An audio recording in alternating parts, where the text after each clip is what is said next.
राधे राधे, जय श्री कृष्णा दोस्तों। आप सब कैसे हो? आई होप सब अच्छे ही होंगे। और मैं कर रही हूँ प्रेस। एक्चुअली परसों हम चले गए थे बांके बिहारी, तो 2 सवा 2 बजे गए थे, तो रात को आने में टाइम हो गया 10 बज गए थे। 2 दिन के कपड़े हैं, कल के और परसों के, तो मैंने सोचा प्रेस कर लेती हूँ। और हाँ प्लीज़ वो वाला मेरा जो ब्लॉग है ज़रूर देखना, उसमें मैंने बिहारी जी के कार्तिक मास के दर्शन करवाए हैं, तो प्लीज़ वो ज़रूर देखना, आपको भी दर्शन हो जाएंगे। और हमने दीपदान भी किया था, तो प्लीज़ ज़रूर देखना। और आप सबसे रिक्वेस्ट है, जो भी चैनल में नए हो प्लीज़ मेरा चैनल सब्सक्राइब कर लीजिए, लाइक शेयर और कमेंट कर दीजिए, ताकि मेरा चैनल भी मोनेटाइज हो जाए। क्योंकि इस चैनल को मैं अपने बच्चों के लिए एक याद के तौर पर छोड़ना चाह रही हूँ, और मोनेटाइज हो जाएगा तो मेरे में थोड़ा सा जिसे कहते हैं ना हौसला आएगा, तो मैं और अच्छी वीडियोस बनाऊंगी। तो आज के जो ये ब्लॉग मैं बना रही हूँ, ये मैं बना रही हूँ सपना चौधरी के ऊपर, स्नैपी गर्ल सपना चौधरी। तो आपको तो पता ही होगा, जो भी मेरे पुराने सब्सक्राइबर उनको पता ही होगा, मैं सपना और अंशु और कुछ और यूट्यूबर्स हैं, उनके चैनल्स को देखती हूँ, उनकी वीडियोस हमेशा देखती हूँ, रेगुलर देखती हूँ। पूरी नहीं तो जितनी मतलब मैं देखती हूँ, उन्हीं की ही मैं देखती हूँ। और अब मैं देखने लगी हूँ एक और हैं रिएक्शन चैनल के, अर्थ मॉम देहरादून के नाम से, बहुत अच्छा बनाती है बच्ची भी। सबसे बड़ी बात है वो बहुत वेल एजुकेटेड लगती है, जो भी चीज़ बोलती है वो रिएक्शंस अपने देती है, तो काफ़ी कुछ एनालाइज करने के बाद देती है। और सबसे बड़ी बात है वो बहुत सोफिस्टिकेटेड वे में बात करती है, तो उसका भी चैनल मैं देखती हूँ, अर्थ मॉम देहरादून का। तो इन्हीं सब चैनल्स का जो जिसे कहते हैं ना निचोड़, सबको देख करके मैंने इनकी लास्ट वीडियोस देखी, उनका एक क्लिप मेरे माइंड में सेटअप हो गया है, तो उसके अकॉर्डिंग मैं ये ब्लॉग बना रही हूँ। तो इसमें मैंने देखा कि पहले मैंने अर्थ मॉम का देखा था, देहरादून, अर्थ मॉम देहरादून का। तो उसमें था कि जो मनस्वी है, यानी कि सपना की रिलेटिव, उसने कहीं बोला था कि सपना की इन लॉज जो है, पता चला है वो अंशु के घर गए हैं, लेकिन उसकी वीडियो नहीं आई, इस तरीके से कुछ था। और थोड़ी देर बाद ही, या पता नहीं नेक्स्ट डे, अंशु का मैंने देखा, तो उसमें वो अंशु की बुआ फूफा यानी कि सपना के इन लॉज की वीडियोस थी। उसके बाद मैंने कमेंट्स भी बड़े थे। कईयों ने बोला कि भाई उसको जब बात उठी है तब अंशु ने डाली है, सारी प्री प्लान है, ये सब कुछ दिखावा है, मगरमच्छी आंसू हैं, ये है वो है, जो कुछ भी है।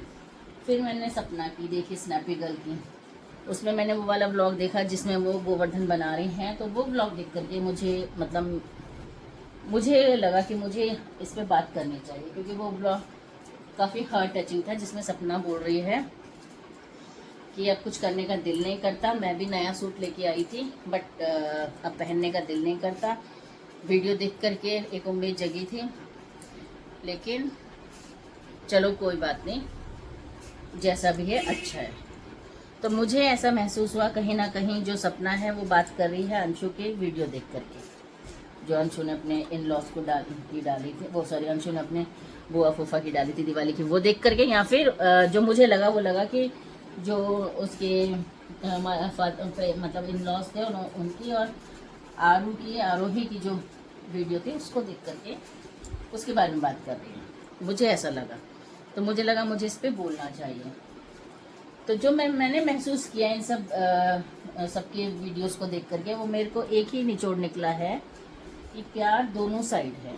प्यार जो है दोनों साइड ही है, सबके मन में एक दूसरे के लिए बहुत प्यार और बहुत फिक्र है, स्नेह है। सपना भी अपने इन लॉज को बहुत प्यार करती है, और उसके इन लॉज भी सपना से। फादर इन लॉ के बारे में तो मैं ज़्यादा नहीं कह सकती, उनको मैंने ज़्यादा देखा भी नहीं है, तो लेकिन हाँ मदर इन लॉ को देख करके मुझे लगता है कि उनके मन में भी बहुत प्यार है सपना को लेकर के, और अंशु के मन में भी, और वाइस वर्सा, अंशु को लेके सपना के मन में भी। लेकिन बात यहाँ आ जाती है कि पहला कदम कौन बढ़ाए, कदम हो जाता है बढ़ाने का। इसमें मैं जो है अपने यूट्यूबर्स से हाथ जोड़ के विनती करती हूँ, जो भी रिएक्शन चैनल्स वगैरह हैं, जो भी मतलब अपने ब्लॉग्स बनाते हैं, उनसे मैं एक ही रिक्वेस्ट करूँगी कि प्लीज़ अगर इस फैमिली में कुछ नेगेटिव भी हो रहा हो, कुछ भी, वैसे तो मुझे नहीं लगता ऐसा कुछ हो रहा है, लेकिन अगर आप लोगों को कुछ पता भी लगता है तो जहाँ तक हो सके पॉजिटिविटी फैलाओ, क्योंकि ये जो परिवार है ना, मुझे लगता है कि ये जुड़ जाएगा और जुड़ सकता है शायद आपकी और हमारी कोशिश से। क्योंकि क्या होता है ना, अभी जो दोनों फैमिलीज़ हैं, सपना हो चाहे उसके इन लॉज हों चाहे रिलेटिव्स हों, उन सबके मन में जो है वो सबके स्टेट ऑफ माइंड सेम है, यानी कि सब सेम स्टेज से गुजर रहे हैं, सब सेम सिचुएशन है सबके साथ। इस सिचुएशन में क्या होता है, अगर सपना अपने पुराने वीडियोस को देखे तो मैंने तब भी सपना को यही समझाया था, जब शिवी ने मतलब वो वीडियो दिखाई थी उसके ब्रदर की, कि भाई देखो वो बर्थडे के वीडियो डाली उन्होंने, बर्थडे मनाया बच्चे का, ऐसे कुछ था।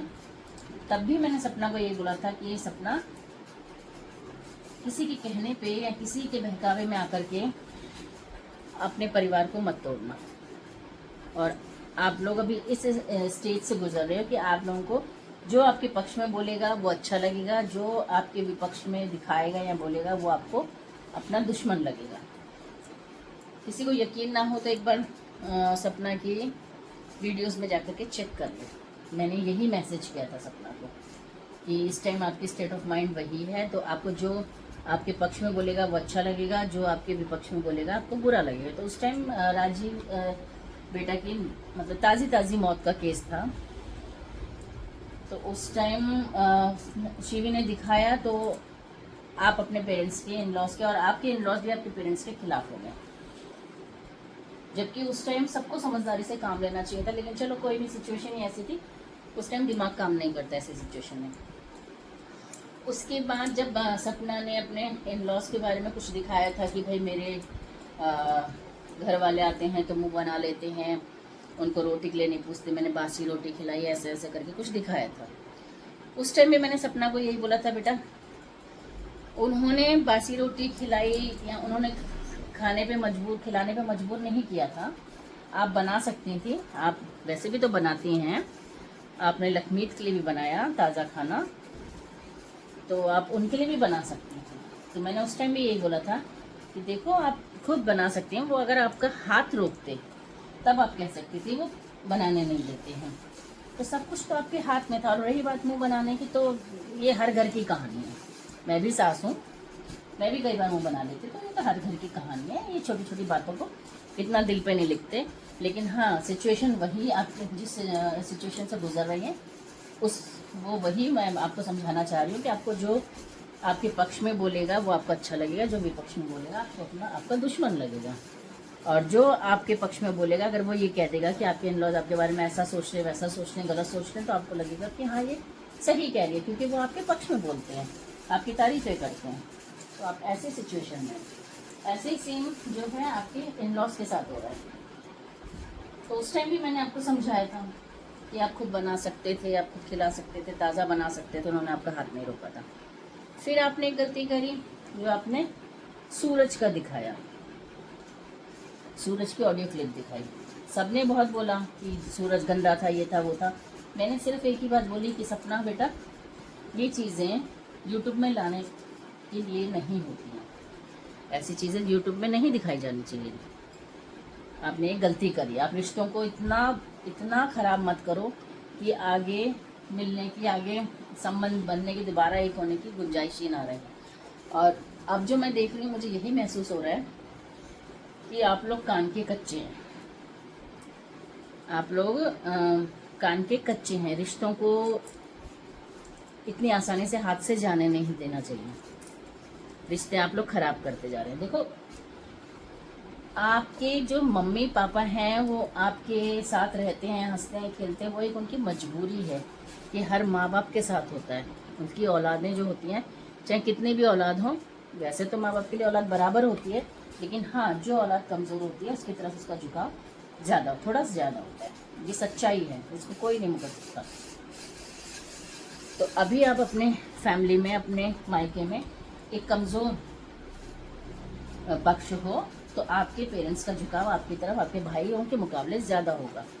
तो यही चीज़ जो है बेटा आगे जाके आपके मायके में भी डिस्प्यूट का कारण बन सकती है। तो समझदार हो। और दूसरी बात, क्योंकि मेरा भी बेटा शादीशुदा है, मैं भी सास हूँ, तो मैं अपने एक्सपीरियंस से कहना चाहूँगी कि बेटा मूल से सूद ज़्यादा प्यारा होता है। जो कहावतें बनी हैं वो गलत नहीं बनी हैं, मूल से सूद ज़्यादा प्यारा होता है। तो जो आरोही और आरोह हैं वो आपके इन लॉस के लिए सूद हैं, तो वो उनको बहुत प्यारे होंगे, चाहे वो उसको एक्सेप्ट करें ना करें, शो करें ना करें, लेकिन वो सच में ही उनके लिए बहुत प्यारे होंगे। तो इस चीज़ को तो आप भूल जाओ कि उनको उनसे लगाव नहीं है, लगाव उनको बहुत है, और ये आप भी जानती हो। और दूसरा मैं ये भी जानती हूँ कि बेटा तुम भी उनकी बहुत फिक्र करती हो। कल को अगर भगवान ना करे उन पर कोई मुसीबत आती है तो तुम बगैर सोचे उनकी मदद के लिए चली जाओगी, तुम मुँह नहीं फेरोगे, जो तुम्हारे संस्कार बताते हैं, तुम्हारे पेरेंट्स की तरफ से दिए हुए तुम्हारे संस्कार जो बताते हैं। तो बस मैं यही कहना चाहूँगी कि बेटा ये यूट्यूब को, डिजिटल सोशल मीडिया को अपने हाथ की, मतलब सोशल मीडिया के हाथों की कठपुतली मत बनो। तुम्हारी जो फैमिली है उसको एक तरीके से सोशल मीडिया ने, या यूँ कहें चंद यूट्यूबर्स ने कठपुतली बना के रखा हुआ है। वो कुछ बोलते हैं, आप लोग एक दूसरे वो चैनल देखते हैं। जैसे कि मैं आपके जिसे कहते हैं ना रिलेटिव्स के चैनल भी नहीं देखती हूँ, चाहे वो आपके मायके पक्ष के चाहे ससुराल पक्ष के, मैं उनके चैनल्स भी नहीं देखती हूँ। वो इसलिए नहीं देखती हूँ क्योंकि मुझे उनसे कोई लेना देना भी नहीं है, और वो सब जो है यूट्यूबर का गेम खेल रहे हैं।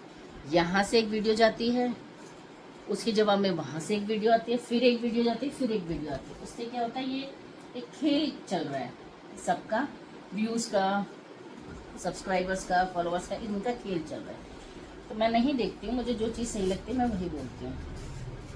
तो मैं तो यही कहूँगी, सारी बातें भूल करके एक कदम आप बढ़ाओ, एक कदम आपके इन लॉज बढ़ाएं। क्योंकि देखो जो असली रिश्ता है ना वो आपका, आपके बच्चों का आपके सास ससुर से, और आपके सास ससुर के जो असली है ना वो आप और आपके बच्चे ही रहेंगे, चाहे वो एक्सेप्ट करें चाहे ना करें।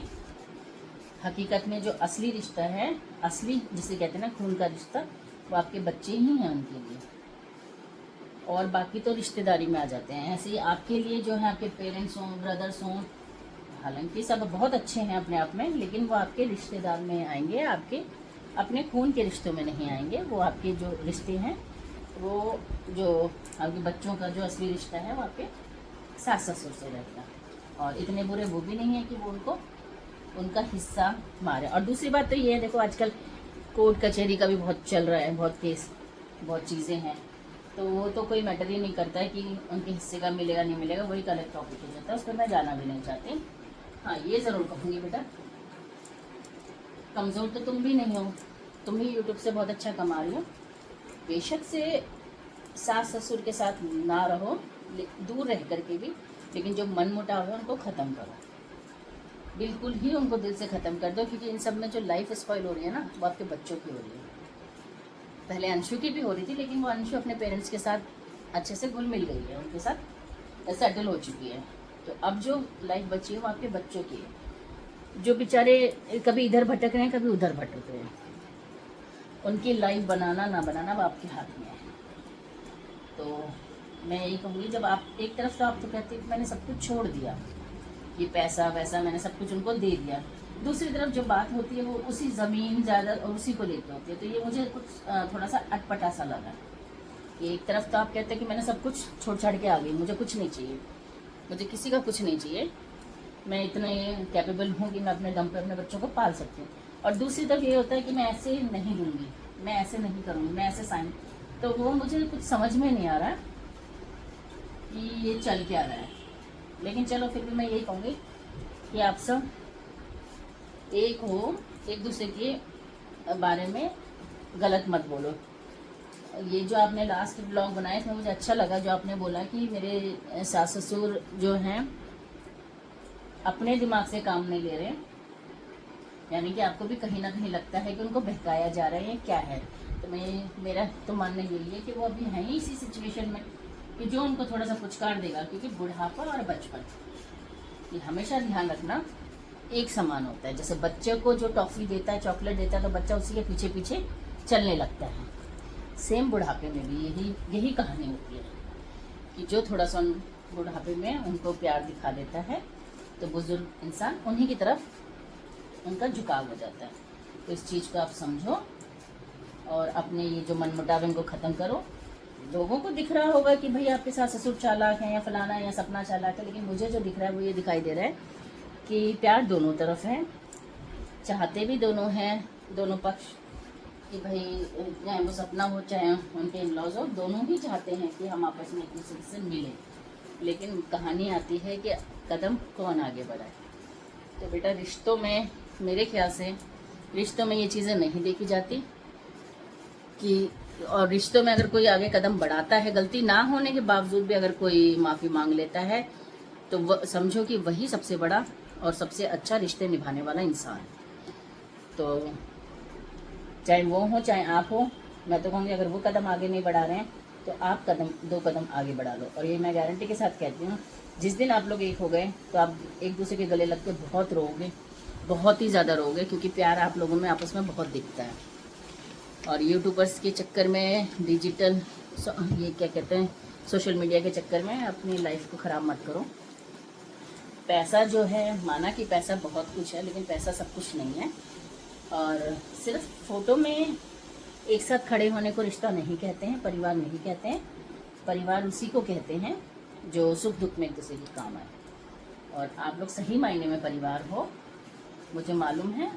आप भी दिल की बहुत साफ़ हो और आपके इन-लॉज भी दिल के बहुत साफ़ हैं, लेकिन आप लोगों को सही रास्ता दिखाने वाला कोई नहीं है। नेगेटिव तो हर कोई दिखाता है, पॉजिटिव बहुत कम लोग बोलते हैं। क्योंकि मैंने अभी देखा, अंशु ने जब वो डाला वीडियो अपने बुआ फूफा का, तो उसमें भी मैं देख रही थी, कोई कह रहा है कि देखो अंशु की कमाई से माँ बाप उनके कैसे घर में रहते थे और अब देखो घर भी बन रहे। तो भैया अगर बेटी कमा रही है, अगर उसकी कमाई से वो लोग घर बना रहे हैं, तो उसमें बुराई क्या है? औलाद कमाती है, अगर अपने कमा करके अपने पेरेंट्स को दे रही है, तो उसमें बुराई क्या है? वैसे तो ऐसा कुछ है नहीं। अभी अंशु के ने आज की वीडियो में बोला भी है, तो मतलब दिवाली वाली वीडियो में, कि हम लोग पहले छोटे घर में इसलिए रहते थे क्योंकि हम सब मतलब जॉइंट फैमिली थी, सबकी शादी हो गई, शादी हो करके अब सब मतलब परिवार बढ़ गया है, तो अब हम घर बना रहे हैं, इस तरीके से ऐसा कुछ बोला है। तो वो मैं कुछ बुरा भी नहीं मानती इस चीज़ का। वो चीज़ जो बोल रहे हैं वो गलत बोल रहे हैं कि उसके पैसे से वो घर बना रहे हैं, ये है वो है। तो देखो, अगर ये तो वही बात होगी, अगर अंशु के पैसे से घर ना बनाए, वो वैसे टूटे हुए घर में रहें, झोपड़े टाइप में, तो भी आप बोलोगे कि कैसी नालायक लड़की है, इतना कमा रही है यूट्यूब से और पेरेंट्स देखो कैसे रह रहे हैं, तब भी आप बोलोगे। और कुछ तो ये भी कह सकते हैं कि देखो उसकी पैसे की कमाई से उसी की शादी कर दी। तो कहने वालों का तो मुंह नहीं बंद किया जा सकता। तो लेकिन मैं ये कहूँगी कि भाई थोड़ा सा सोशल मीडिया से दूर रह करके अपने परिवार को संभालना। ज़रूरी नहीं है साथ रह के ही परिवार संभाला जाए, दूर रह करके भी संभाल सकते हो, लेकिन एक दूसरे के प्रति नफरत जो है आप लोगों के अंदर, उसको ख़त्म करो। किसी के बहकावे में ना आओ, क्योंकि तोड़ने वाले बहुत मिलते हैं, जोड़ने वाले बहुत कम। और आजकल ये सोशल मीडिया का चस्का तो ऐसा चल गया है कि लोग पता नहीं क्या क्या चीज़ें दिखा करके पैसा कमाने की सोच रहे, नेम और फेम। ऐसे से पैसे से भी क्या फ़ायदा। अभी एक यूट्यूबर दिखाऊंगी, मैं दिखाऊंगी, अगर क्लिप लगा सके तो ज़रूर लगाऊंगी। पता नहीं क्या भैंस के टॉयलेट पी रहा है लाइव, और भैंस के गोबर में लेट रहा है, पता नहीं क्या कीचड़ के पानी में, सीवर के पानी में नींबू डाल करके उसको पी रहा है, सिर्फ किस लिए? नेम फेम और व्यूज़ के लिए।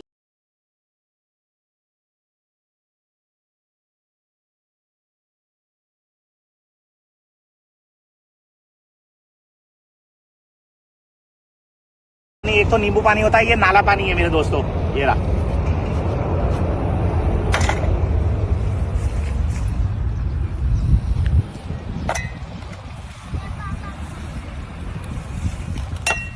ये नींबू डाल दिया मैंने, ये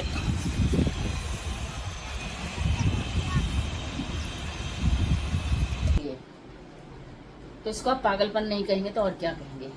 इसलिए मैं कहूँगी सोशल मीडिया से थोड़ा हट करके परिवार को लेके चलो। और अनबन सबके घर में होती है, मेरी भी बहू है, मेरी भी उससे अनबन हो जाती है, लेकिन इसका मतलब ये नहीं है कि मैं उससे बहुत नफरत करती हूँ या मैं उसको छोड़ दूँगी, या मैं मेरे बेटे ने शादी कर ली तो शादी के बाद वो बदल गया, ऐसा कुछ नहीं है। ये हमारी एक सोच है। मेरी बहू से मैं नाराज़ होती हूँ तो थोड़ी देर के लिए नाराज़ होती हूँ, फिर सही हो जाती हूँ। ऐसे ही मेरी बहू मेरे से थोड़ा सा, मेरी बातें उसे सही नहीं लगती तो थोड़ी देर के लिए वो चुप हो जाती है। लेकिन इसका मतलब ये नहीं है कि हम लोग सास बहू हैं तो लड़ती हैं, या मैं बहू, वो बहू है मैं सास हूँ इसलिए मैं उससे चिढ़ती हूँ या मैं उससे लड़ती हूँ, ऐसा कुछ नहीं है। और एक मैं दिखाऊंगी, मेरी बेस्ट फ्रेंड है, बहुत बड़े इन्फ्लुएंसर की मदर हैं वो, निशा लांबा। आप लोगों ने पता नहीं नाम सुना होगा नहीं सुना होगा, बहुत बहुत ही फेमस इन्फ्लुएंसर है। मैं उस लड़की मतलब तारीफ़ काबिल है उस बच्ची की। उस बच्ची को मैं आज से नहीं जानती, उस बच्ची को मैं कम से कम 20-22 साल पहले से जानती हूँ। तब से जानती हूँ जब उसकी बच्ची जो थी बहुत छोटी थी। दोनों बच्चियाँ बहुत छोटी, एक तो शायद पैदा ही हुई थी और दूसरी 2.5-3 साल की थी, बड़ी वाली। तब से मैं उस बच्ची को जानती हूँ। मैंने उसका सारा फेस देखा है लाइफ का, उसका डिप्रेशन का। उसके हस्बैंड से भी मिली हूँ देर से, बहुत आना जाना है उनके घर में हमारा। मैंने उस लड़की को देखा है ज़िंदगी में आगे बढ़ते हुए। दुनिया ने कुछ भी बोला, लेकिन उस लड़की ने दुनिया की बातों में ना आके बस अपनी लाइफ को आगे बढ़ाती चली गई और आज वो इतने ऊंचे मुकाम पे है। उसे कहते हैं स्ट्रगल। कोई उसने दूसरी शादी नहीं करी, कोई तीसरी शादी नहीं करी, अपने बच्चों को आराम से पाल रही है, मेहनत कर रही है, 18-18 घंटे खड़े रह करके वो पार्लर का काम करती है। वो लड़की को मैं कहती हूँ तारीफ़ काबिल है वो बच्ची। वो कहते हैं ना, एक चल रहा है क्या, नेहा आशीष तिवारी, उसको आयरन लेडी का नाम दे। अरे किस काय बात का आयरन लेडी? आप लोग आयरन लेडी उसको बोल देते हैं, लोगों को ऐसे ऐसे नाम दे देते हैं। अब ये तो सोचिए, आयरन लेडी का खिताब दिया किसको था हमारे लिए? क्या ऐसा क्या उसने किया जो आयरन लेडी का खिताब दे दिया? उसके बाद आप मैं देखती हूँ आप इतनी धज्जियां से उड़ाते हैं। तो ये सोशल मीडिया है, 2 मिनट में आपको पलकों में बैठा लेगा और 2 मिनट में ही आपको धूल चटा देगा। तो इनकी चीज़ों पे नहीं आना चाहिए सोशल मीडिया की। अपनी लाइफ को एंजॉय करो, आगे बढ़ो, अपने बच्चों को पालो, और सबसे बड़ी बात, कान के कच्चे मत बनो, बिल्कुल भी कान के कच्चे मत बनो। और ना किसी के देने से कुछ होता है, ना किसी के लेने से कुछ होता है। हमारी ईजा यानी कि हमारी माँ ने हमेशा एक ही चीज़ सिखाई थी, बेटा अपना हाथ जगन्नाथ, अपने हाथ से जो कमा लोगे वही आपका है। तो अपना हाथ जगन्नाथ, अगर आपका हाथ पैर सही सलामत है तो आप मोहताज नहीं हो किसी के। ये सब चीज़ें बेकार की हैं, ये प्रॉपर्टी वो प्रॉपर्टी, इन सब चीज़ों से आगे बढ़ो। और जो सोशल मीडिया में दिखाया जा रहा है उसमें कान के कच्चे मत बनो। ये देखो कि आपके और आपके बच्चे और आपके परिवार के लिए क्या चीज़ सही है, क्या गलत है, उस हिसाब से आप ज़िंदगी में आगे बढ़ो। जिस बच्ची की मैं बात कर रही हूँ, निशा की, वो लड़की 12 साल तो उसने अपनी शादी को बचाने की कोशिश करी, 12-13 साल। देव को मैं जानती हूँ, मैंने देखा है उस बच्चे को, हमारी बात भी होती थी, तब तो वो उन्हीं के घर में रहता था। बहुत अच्छे से देखा मैंने देव को। वो लड़की कितने डिप्रेशन से निकली है वो भी हमें पता है, लेकिन उस लड़की ने ना तो अपना कुछ गलत किया ना कुछ। हाँ, अपनी ज़िंदगी है, अपने हिसाब से जीती है, कान की कच्ची नहीं है। जो उसे गलत लगता है मुंह पे बोल देती है, लेकिन अपने बच्चों को बहुत अच्छे से पाल रही है, बहुत ही ज़्यादा अच्छे से पाल रही है। जो उसका पति नहीं दे सका अपने बच्चों को, वो सब कुछ सारी सुविधाएं उसने अपनी बच्ची को दी है। उसको हम आयरन लेडी का खिताब दे सकते हैं, वो वाकई में आयरन लेडी है मेरी नज़रों में। तो बस, और रिएक्शन चैनल से भी मेरी एक ही रिक्वेस्ट है, प्लीज़ अगर कुछ आप लोगों को नेगेटिव पता भी चलता है तो प्लीज़ आप उसको नेगेटिव वे में ना बोलते, क्योंकि आपको अपनी बात रखनी भी बहुत ज़रूरी है। आप गलत में रिपोर्ट तो दे नहीं सकते, लेकिन उसको इस तरीके से कहिए ताकि किसी का घर जो है टूटने के बजाय जुड़ जाए। बस आगे क्या बोलूं, आप लोग बहुत समझदार हो और मेरी बात किसी को बुरी लगी हो तो माफ़ी चाहती हूँ। अंत में राधे राधे, जय श्री कृष्ण।